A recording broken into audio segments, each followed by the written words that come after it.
How do I start this thing? Have you plugged the bloody USB in? Yeah, it's in. Nah, man, that's the wrong port. Oh, wait, it's flashing now. Is it it's recording. Well, let's start this thing, fool! Hello everyone, I'm Amelia. Hi, I'm Sam. Welcome to Ask the Duo podcast, a podcast where we get deep into those late-night, unfiltered conversations. We'll be discussing all things lifestyle, relationship, mindset, and more. Alright, let's get to it!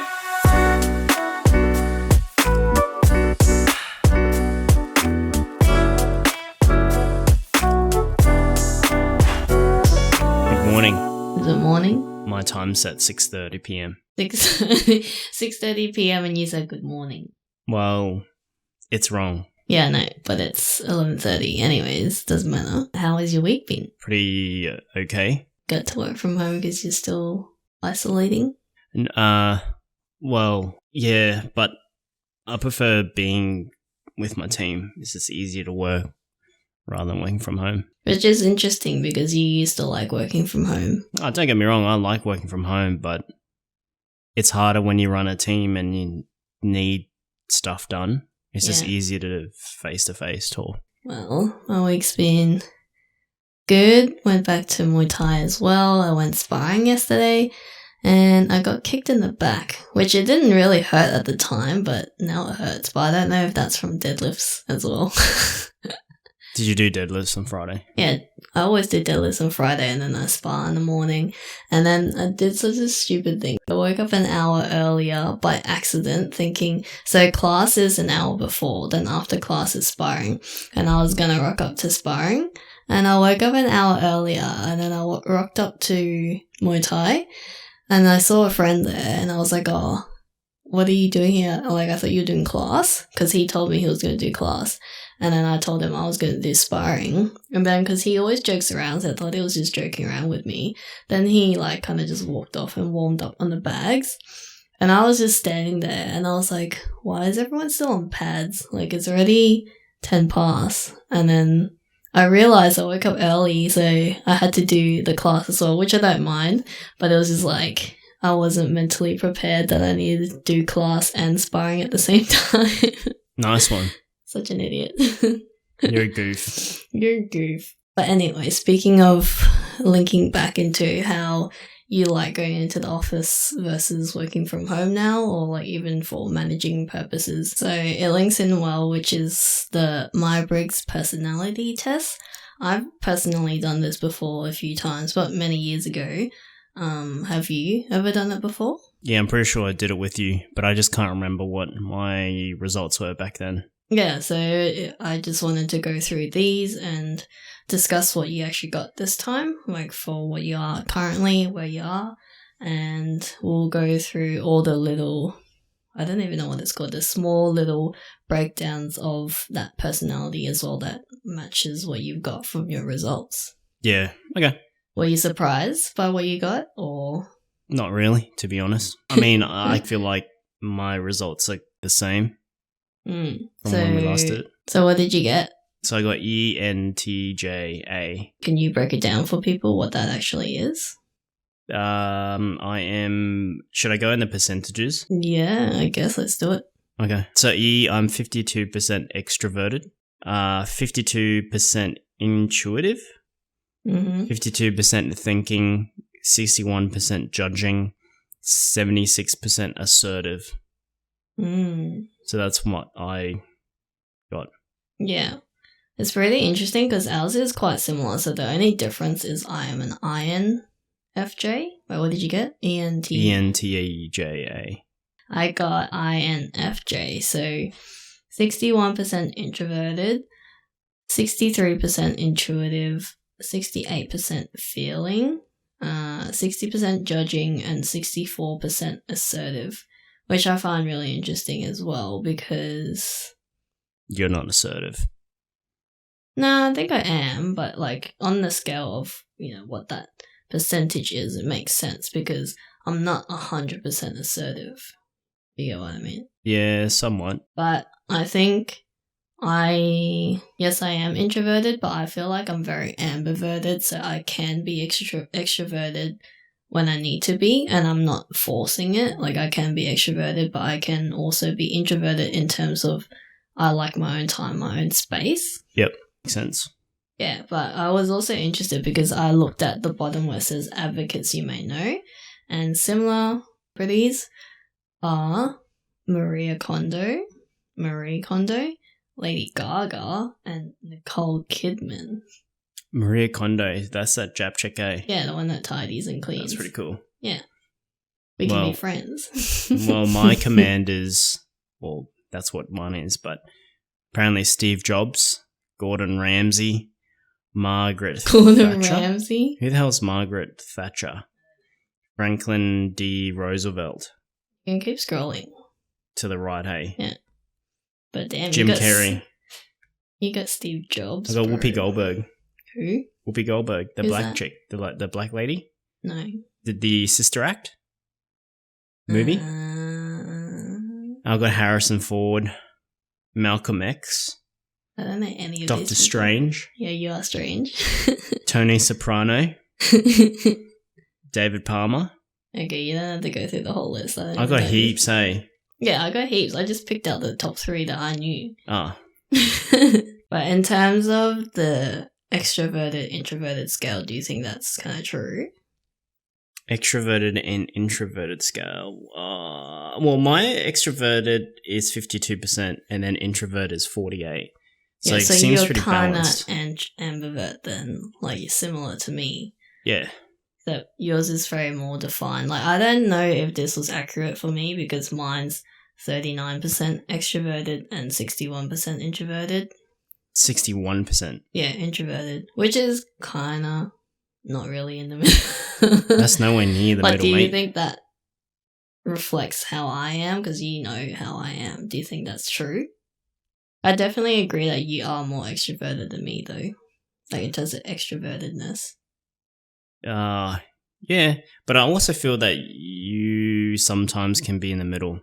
Yeah. I don't know. It just depends on because the questions that they ask you is quite subjective and it can go both ways. And it really depends on what kind of environment you're in. Like, if it's a personal or work or family life or whatever, I think mine changes depending on that.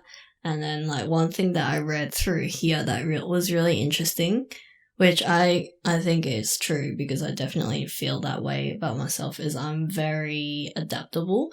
And that's what makes me change according to the environment, the situation, whatever I'm in.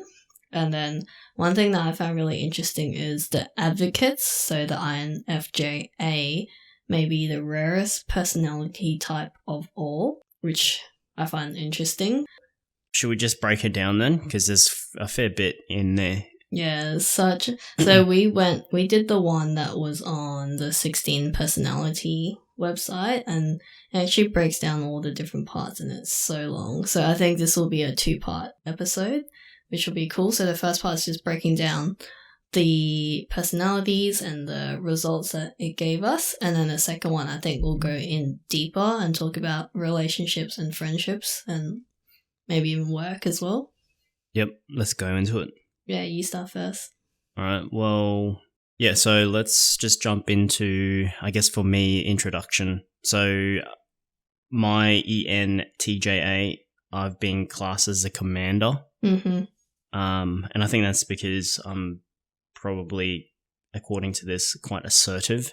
Yeah. So I'm 76% assertive. So apparently I'm a natural born leader. So I'm always about striving for greatness. So, like within yourself or like within the... Well, it's within myself. Hmm. So as a commander, it's all about leading the pack, pushing the group forward and thinking methodologic. Well, how do you fucking say it? I'll just leave that with you.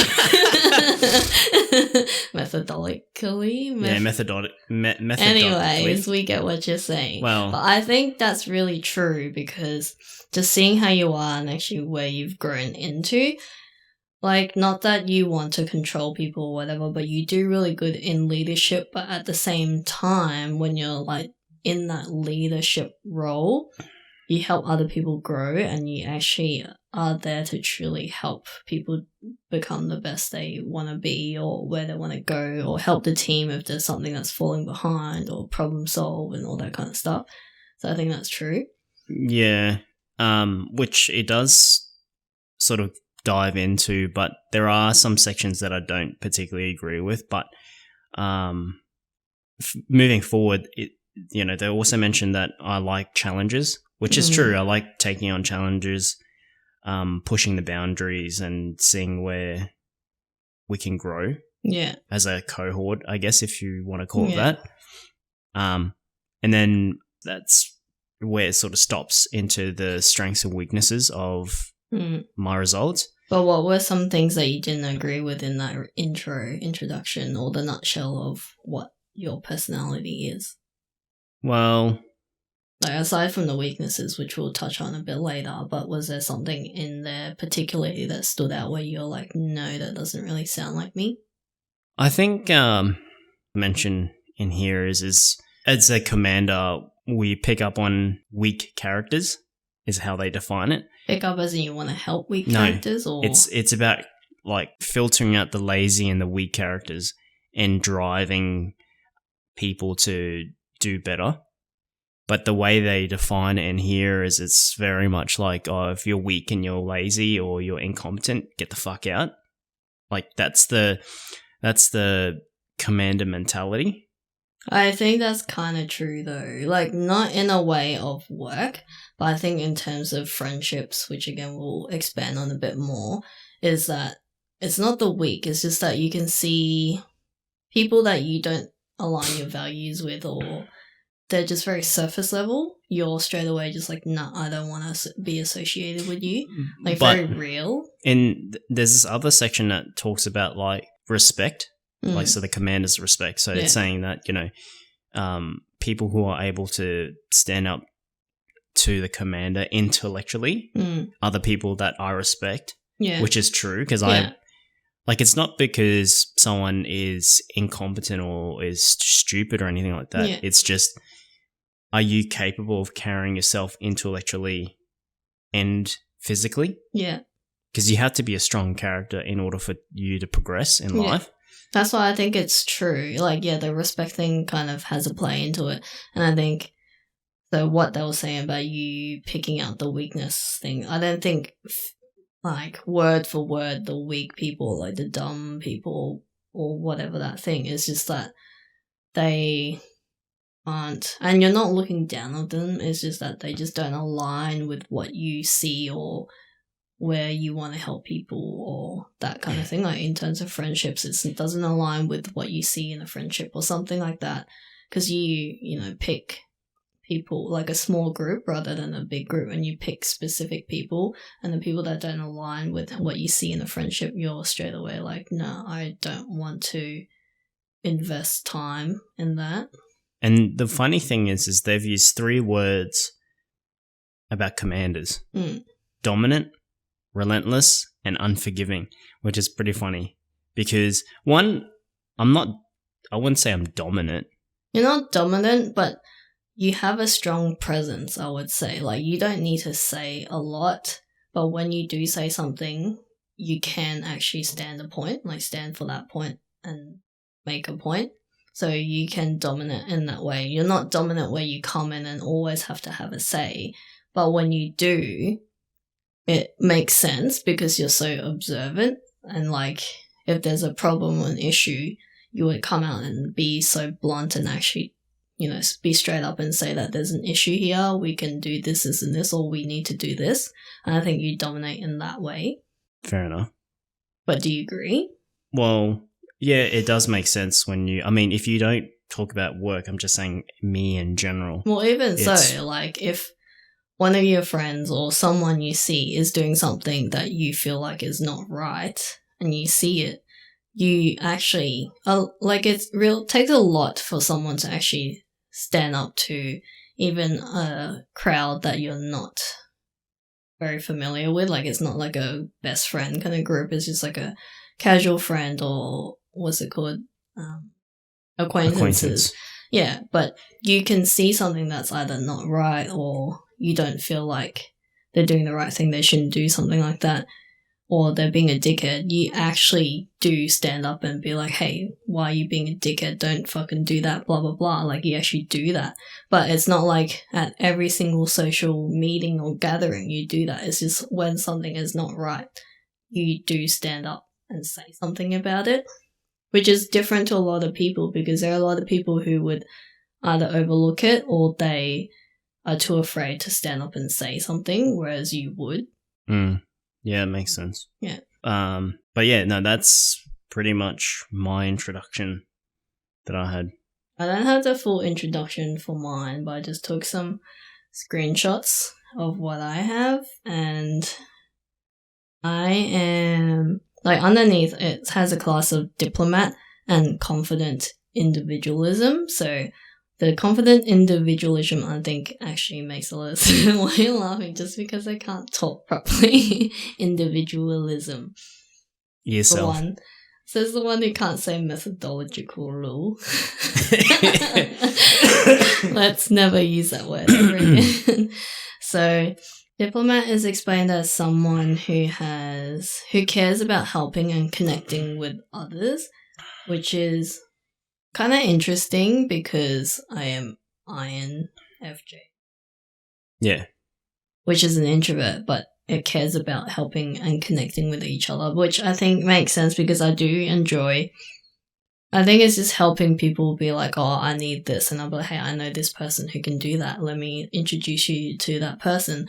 It's like connecting in that way. And it's very intimate as opposed to being an extrovert where I'm in a massive social gathering and be like, hey, have you met my friend this? Or like, hey, blah, blah, blah, and introduce myself. So I help people in that way where it's more intimate and one-on-one and connect them that way. Prioritize being kind and generous in general, and they rather cooperate than to compete. So I think that part is really, really strong because I definitely hate competing. Like, I am not a competitive person at all. I think out of everyone that I know, I'm probably the least competitive person. Like, if I was to compete with something, I'm not talking about, being the strongest in deadlifting or something like that. That stuff, like a competition, I classify that as different, but being competitive about who's better at what or who is progressing fast and that stuff like that, I really don't give a shit about that. So I think, I rather cooperate, because if we're all, say Muay Thai, there's someone who's started 3 months and is progressing really fast, as opposed to me, I've been there for a few years. I don't really care. Like, if the end goal is we're both training for a fight, I'll be cool. Like, let's train together or let's do something together to help each other grow or get to that point, rather than being, oh, what is that person doing? Like, oh, they're working out, they're doing deadlifts now, or they're doing squats. I need to do squats and deadlifts as well. I don't do that kind of stuff. So that makes sense. And I think it definitely is true. Empathy seems to come natural with his personality, which I also think is true, because I feel like I don't need a lot to tell what someone feels. Like, even if they don't verbally say that they feel a certain way, just by their actions, I can kind of gather how they feel or what their situation is, just from what they're saying, which is really hard to explain. It's just, I don't know, I can just gather it. I don't know if it's just from experience and personal experience so that I know what it's like, but I feel like that's definitely true. What, are you saying that you can feel people's, like, energy and... Yeah, energy or how they feel, or say someone came to me and said that, oh, like, I didn't go to a birthday party, but you guys went to a massive birthday party, and this situation happened where, I don't know, someone had an argument, and this person said a particular thing, and you tell me, like, the backstory of what happened before and after, and the words that they say, I can kind of empathize and understand, or be like, maybe this person felt this because of a certain reason, rather than the immediate reaction and saying that this person just lashed out on, person A. It's like the person B had a reason behind it, and it's just empathizing as to why that person lashed out. So thinking the bigger picture. Yeah. I don't know if that made any sense at all. It's really hard because there's no example, but Like, I definitely just feel like I can... So I guess you're more the mediator, where you can comprehend both ends, and you don't jump to a conclusion. You would consider both ends. Well, I wouldn't say you can consider, you already sort of prejudge and know. Well, I wouldn't both ends judge would be. in the first, like, based off the first, Encounter? yeah, of what someone said, like, oh, this happened at this birthday party, this person did this, this, and this. And you know how usually people are like, oh my god, why did they do that? Or like, oh, I didn't expect that person to do that or something. I'll be like, okay, well, what else did they say, or what happened before that? Like, were they arguing beforehand? Like, did they do this and that? Like, not to be nosy, but it's just understanding the situation. Yeah. But it's funny that you said I'm the mediator, so this kind of brings me back to my old results. So apparently I used to be the mediator. True. Yeah, so I used to be the mediator, and I used to be an INFP T, which is turbulent. So I think that's the one thing we didn't cover, is like, what's the difference between the last letter? So you can either be an A or T, and A is assertive, T is turbulent. So I used to be turbulent. And I was trying to read up the difference between assertive and turbulent, and I got you to read it because there were some parts I didn't understand. So what did you get out of the difference between the two? My understanding of reading turbulent is more about, like, turbulent individuals are more so, it's kind of like perfectionists, where they're always eager to improve, but they also have self-doubts on their achievements. So if they don't achieve, they push harder on projects or results in order for them to feel better. So because they're so driven to results, they need to see certain results for them to feel better. So it's kind of like they're always trying to counterbalance their results. Yeah. Or their feelings. They're always trying to counterbalance their self-doubts by achieving more. Yeah, so like they're internally not confident in themselves, but they want to do better, so they will try to achieve and grow in order to grow that to counterbalance that, like another form of affirmation for them to feel better on themselves. I think also imposter syndrome, so like you feel like you're an imposter, but you need to do more to get yourself out of feeling like an imposter, so that you actually truly have that skill set to do it. Or feel better for yourself. Yeah, which I think, now that I think about it, so that versus the assertive personality, which is someone who is more likely to be confident and more relaxed. Yeah, they're more chilled out. Yeah, which I think is really true. So my old one was the mediator, so INFP T. So this was back in 2018.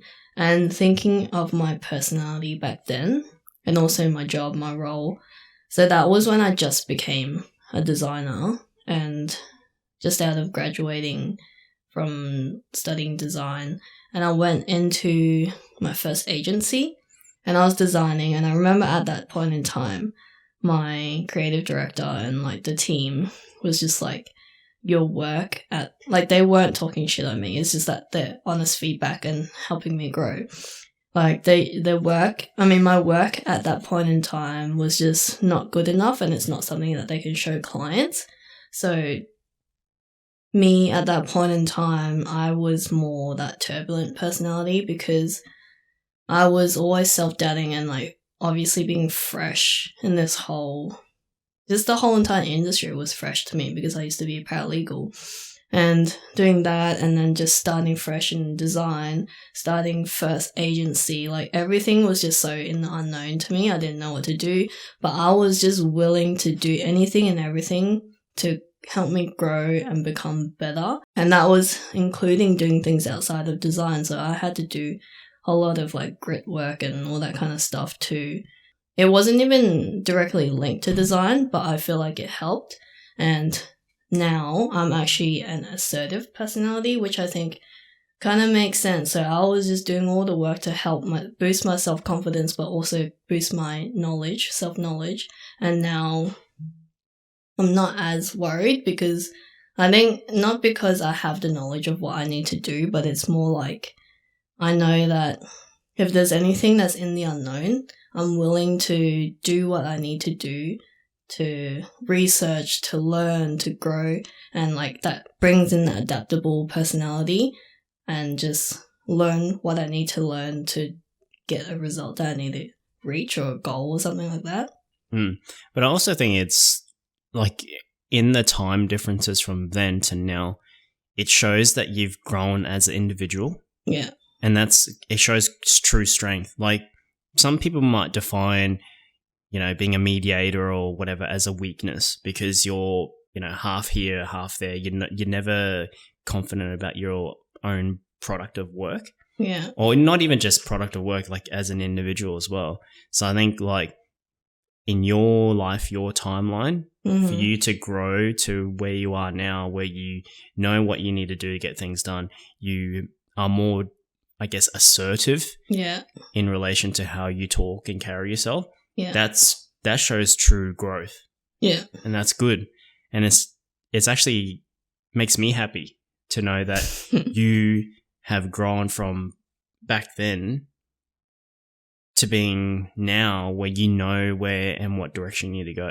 Yeah. And that's a big thing that I like to talk about is we only live once, right? So it's good that we actually grow as individuals outside of your standard life. Like, yes, we're a couple, we have our life together, but you have your own life as a single individual as well. Yeah. So it's good to see that growth movement. Yeah. Which kind of brings me back to the strengths and weaknesses. So the strength is that what I was saying, like I'm very adaptable and I strive. So one thing it said is I'm not a person who likes to coast through life, which is really true. Like you know me, like if I sit here all day and do nothing, I feel like I need to do something. And it's not do something like I need to clean or like do all that. Like I do clean like if I feel like there's like stuff to do, but it's more like not to coast through life where you just scrape through by doing bare minimum in terms of career. Like I need to always grow and learn and do better and think of ways of how to do better. So I think that really does resonate with me. And another thing that they said in the strengths was advocates strive to move beyond superficiality and seek out for deeper truths in life. So you basically don't look at the bullshit that society defines things. You look at the true objective. Yeah, right? Which I think really links to another point. Like there's just so much in this whole entire personality thing. So it just links to everything. But I was just saying that I am a person who doesn't follow the norm. Like say society has a certain norm. This is actually could be a weakness as well. It actually ended up in a weakness. But yeah, like if someone says that, say you have to get married by 25, then you're going to have kids at 30, then you're going to be like a CEO by 35 or something like that. And that's the social norm.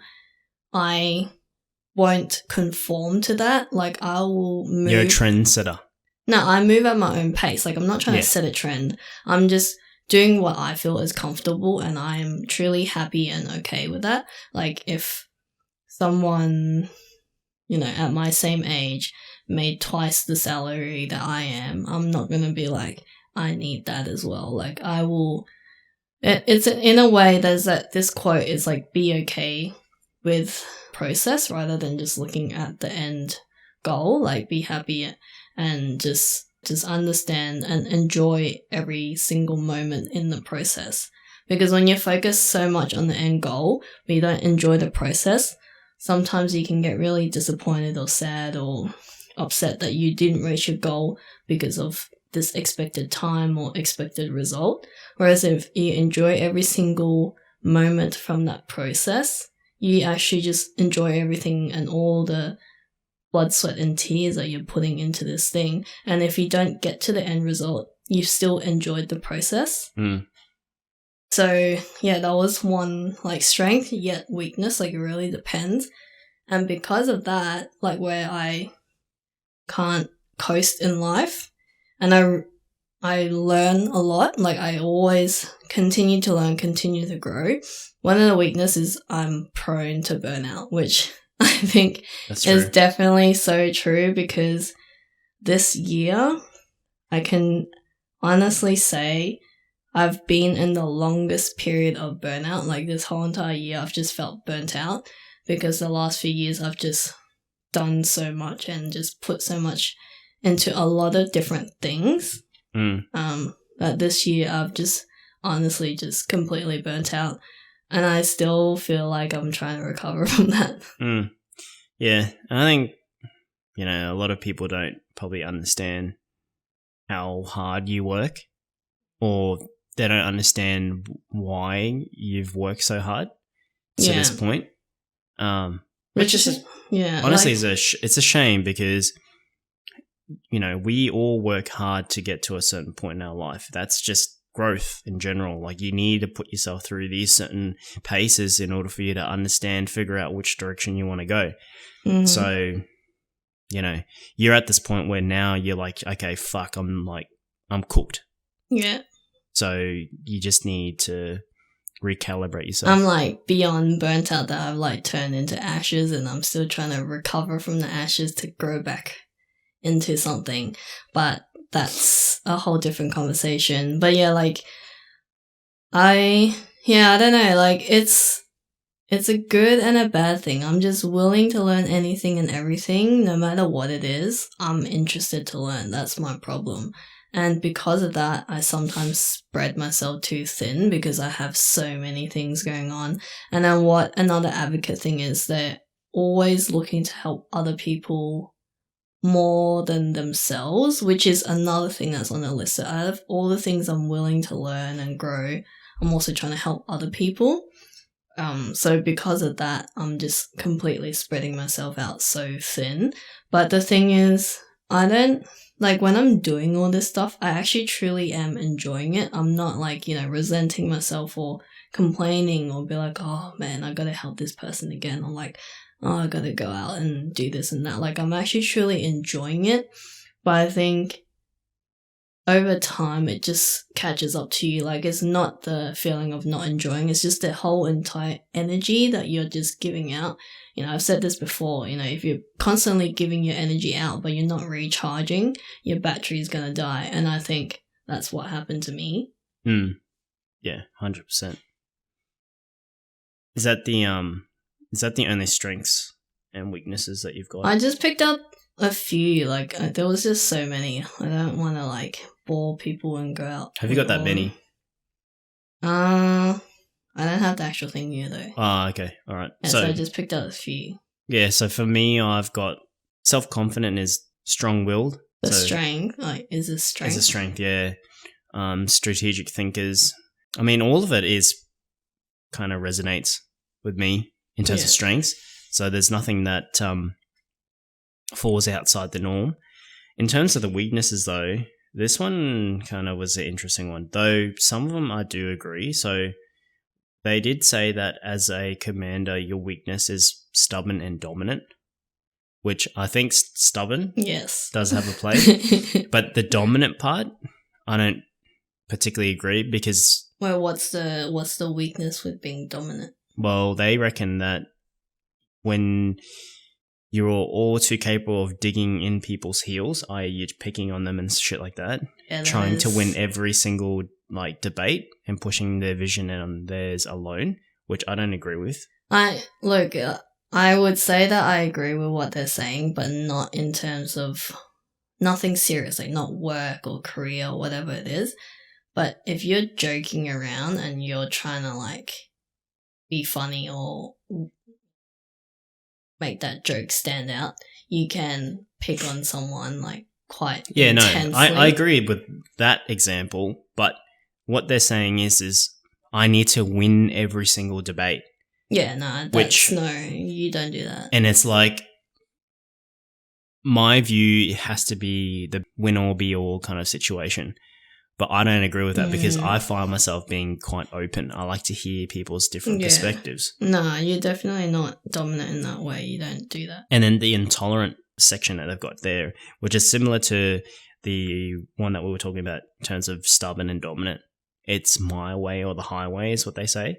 So it's like we have to follow my thoughts and views. Yeah. Otherwise, I'm not going to take shit of it. I think these dot points, though, the strengths and weaknesses, is what is a general strength and weaknesses of what you are, the ENTJ, but that's where the scale comes in on how much you are on either end. Yeah, of course. Which this is just a generic breakdown of, I guess, my character, if you want to call it that. But yeah, like some of the stuff I don't really agree with, like poor handling of emotions. That's wrong. Well, when you get angry. Yeah, but yes, if you put me in a situation where I'm fucking pissed off, obviously I'm going to feel pissed off, like anyone will. But in terms of handling emotions and separation between... Yeah, that you're good at. But that's what I'm saying. Like, this is, like, to some degree, yes, I agree, maybe. But then majority of it's like, well, hang on, bruh. Like, this doesn't fucking make sense.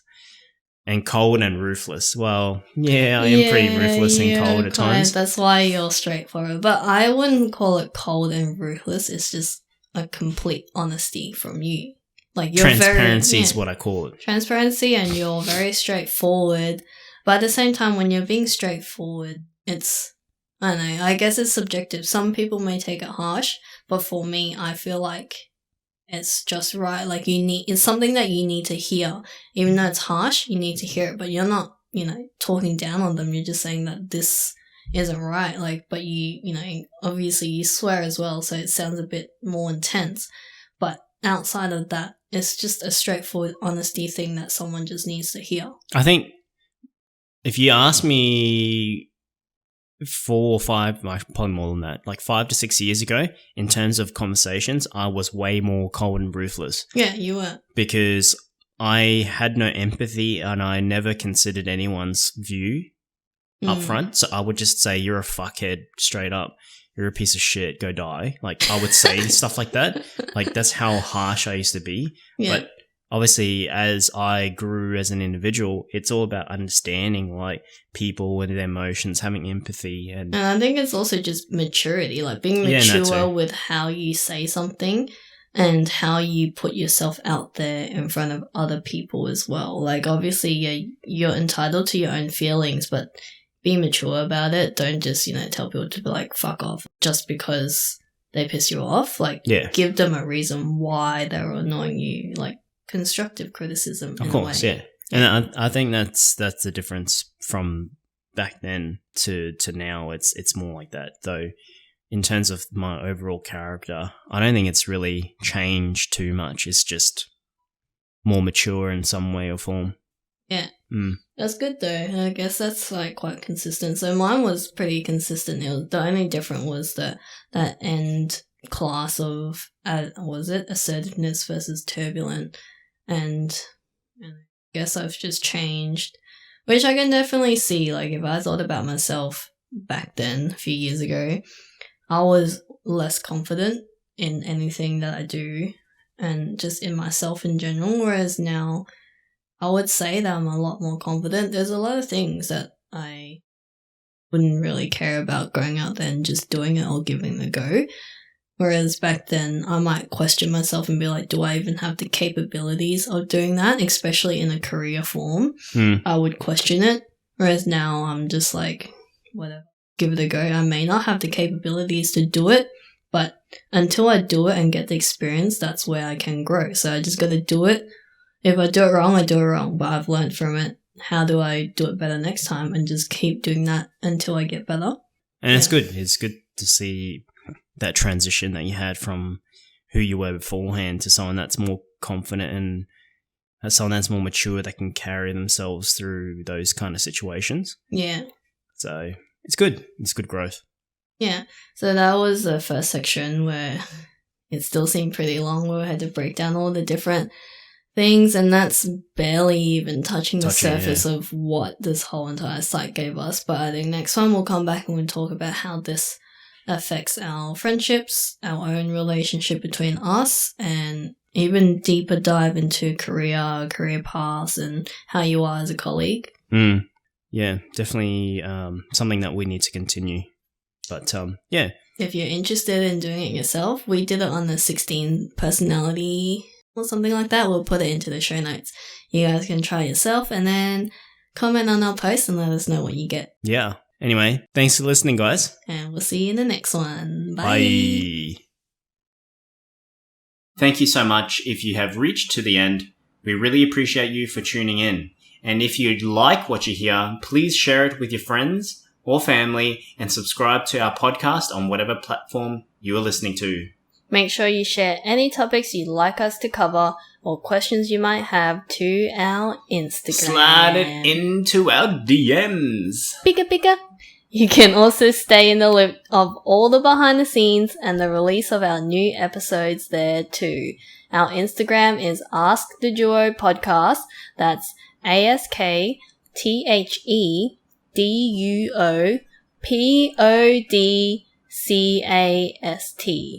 Man, feels like I'm in a spelling bee competition right now. Alright, that's it for now, and we'll see you back here for our next episode. Bye! See ya!